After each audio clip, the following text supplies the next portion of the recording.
ಆರಾಧಿತೋ ಯೋ ಬ್ರಹ್ಮಾದ್ಯೈ ಭಕ್ತಿಜ್ಞಾನದಯಾದಿಭಿ ಕಿಂ ತಸ್ಯ ಕಾಮುಕಜನೈ ಕೃತಯ ಪರಿಚರ್ಯಯ ಅಂತ. ನಿಷ್ಕಾಮ ಸೇವೆಯನ್ನು ಮಾಡುವವರು ದೇವತೆಗಳು.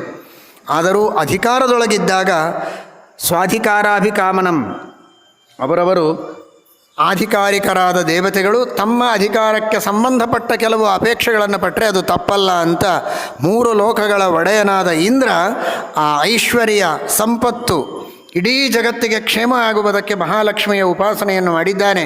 ನಮಸ್ತೆಸ್ತು ಮಹಾಮಾಯೆ ಶ್ರೀಪೀಠೆ ಸುರಪೂಜಿತೆ ಅಂತ ಲಕ್ಷ್ಮೀದೇವಿಯ ವಿಶೇಷ ಉಪಾಸನೆಯನ್ನು ಮಾಡಿ ಅನುಗ್ರಹವನ್ನು ಪಡೆದಿದ್ದಾನೆ. ಇಂದ್ರ ಐಶ್ವರ್ಯವನ್ನು ಪಡೆದದ್ದು ಲಕ್ಷ್ಮೀದೇವಿಯ ಅನುಗ್ರಹದಿಂದ. ಎಲ್ಲ ದೇವತೆಗಳು ಸ್ಥಾನಮಾನಗಳನ್ನು ಐಶ್ವರ್ಯವನ್ನು ಪಡೆದದ್ದು ಲಕ್ಷ್ಮೀದೇವಿಯ ಅನುಗ್ರಹದಿಂದ. ಬರೀ ಐಶ್ವರ್ಯಕ್ಕಲ್ಲ, ಎಲ್ಲರಿಗೆ ಜ್ಞಾನ ಬರೋದು ಲಕ್ಷ್ಮೀದೇವಿಯಿಂದ. ಅದೆಲ್ಲ ನಿಮ್ಮ ನಾಮಾವಲಿಯಲ್ಲಿದೆ. ಲಕ್ಷ್ಮೀದೇವಿಯ ಶ್ರೀ ಭೂ ದುರ್ಗಾ 3 ರೂಪಗಳು. ಸತ್ವ ರಜಸ್ ತಮಸ್ ಎಂಬ 3 ಗುಣಗಳಿಗೆ ನಿಯಾಮಕಳಾದವಳು. ಅದರಲ್ಲಿ ಸೂಕ್ಷ್ಮವಾದ ಸತ್ವಗುಣದ ಕಾರ್ಯ ಜ್ಞಾನ, ರಜೋಗುಣದ ಕಾರ್ಯ ಕ್ರಿಯೆ ಆ್ಯಕ್ಷನ್, ತಮೋಗುಣದ ಕಾರ್ಯ ಇದು ಮೋಹ ತಪ್ಪು ತಿಳುವಳಿಕೆ ಇತ್ಯಾದಿಗಳು. ಸೂಕ್ಷ್ಮವಾದ ಸತ್ವಗುಣ ದೇವರ ವಿಷಯದಲ್ಲಿ ಜ್ಞಾನವನ್ನು ಕೊಡುತ್ತದೆ. ಬರೀ ಸತ್ವಗುಣ ಇದೆಲ್ಲ ಕಾಣುವ ಹಾಗೆ ಮಾಡುತ್ತೆ.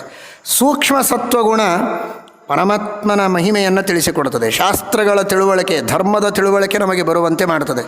ಅದನ್ನು ಲಕ್ಷ್ಮೀದೇವಿಗೆ ಬೇಡಬೇಕು. ಸೂಕ್ಷ್ಮ ಸತ್ವಗುಣದ ಮಾನಿನಿಯಾದ ನೀನು ನಮಗೆ ನಿನ್ನ ಒಡೆಯನ ಮಹಿಮೆ ತಿಳಿಯುವಂತೆ ಅನುಗ್ರಹಿಸು ಅಂತ. 2ನೇದು ಸೂಕ್ಷ್ಮ ರಜೋಗುಣಕ್ಕೆ ಅಭಿಮಾನಿನಿಯಾದ ಭೂದೇವಿ, ಅವಳು ನಮ್ಮಿಂದ ಕ್ರಿಯೆ ಆಗುವಂತೆ ಮಾಡುವವಳು.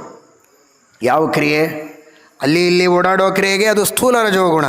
ಸೂಕ್ಷ್ಮವಾದ ರಜೋಗುಣ ದೇವರ ಪೂಜೆ, ಪ್ರದಕ್ಷಿಣೆ, ನಮಸ್ಕಾರ, ದೇವರ ಸೇವೆ, ಭಗವದ್ಭಕ್ತರ ಸೇವೆ, ಈ ತರಹದ ಕ್ರಿಯೆಗಳನ್ನು ಮಾಡಿಸುವ ದೇವಿ ಅವಳು ಭೂದೇವಿ. ಯಾವಾಗಲೂ ದೇವರ ಸೇವೆ ನಮ್ಮಿಂದ ಆಗುವಂತೆ ಮಾಡಿಸುವ